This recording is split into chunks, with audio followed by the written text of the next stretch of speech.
Magandang umaga sa inyo mga katropa loads. Alam kong pamilyar na kayo sa lugar na to. Pansamantala muna akong tumigil dito sa may bandang City Hall. Ayan, tanaw natin yung City Hall. Punta pala ako ngayon sa Abad Santos. Mayroon sa atin nag-message sa TikTok na gusto magpa-service ng aircon niya na window type. Ang problema daw ay iwan. Ayaw daw lumamig. May error na iwan. So yun pupunta natin ngayon sa bandang Abad Santos, Maynila. Tara, biyahe na tayo. Habang binabaybay ko yung kahabaan ng Rizal Avenue sa ilalim ng LRT, di ko akalain nandito na pala ako sa Abad Santos. So yun, no, Abad Santos station. Okay? I-message ko na lang yung customer natin, itanong ko kung saan sila banda rito para mapuntahan ko agad. Mga katropa lods, nandito na si boss. Ayan, sinalubong niya ako. Ayan, akit na rin kami sa taas. Okay, tara. Tagal niya mag-A1. Ilang minuto man bago mag-A1? Mga ano po yan. Okay po. 30 minutes. Ba't sa iba ba, sir? Mabilis po lumabas yung iwan. Sa split type.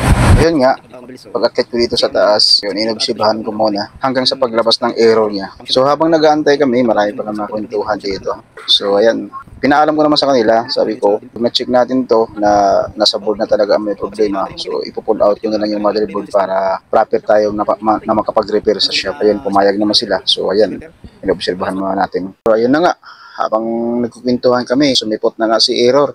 Iwan nga talaga. So ayun, bago ko man i-pull out yung motherboard, siyempre visual check muna natin dito sa bahay nila. So ayun, dinala ko na talaga dito sa shop para dito ko na ipagpatuloy. At saka maka-proper repair tayo. At saka kung anong mga parts na pwede palitan, mapalitan natin.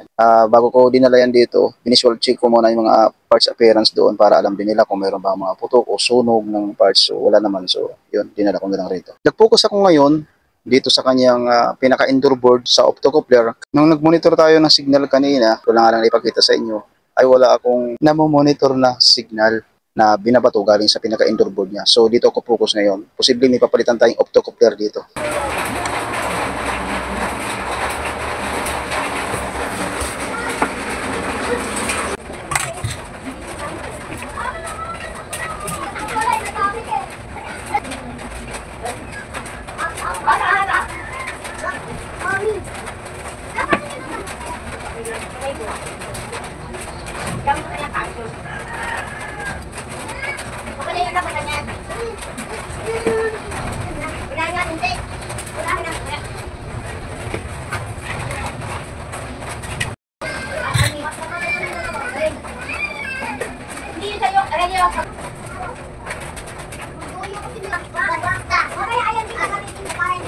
Yung customer pala nito, minessage niya ako sa messenger ng hindi kaya banggitin yun, nung TikTok.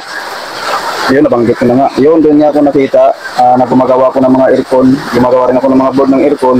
So maraming salamat sa iyo, ma'am. Shout out sa iyo. So ito, tinitesting natin kasalukuyan ngayon yung board ng aircon mo.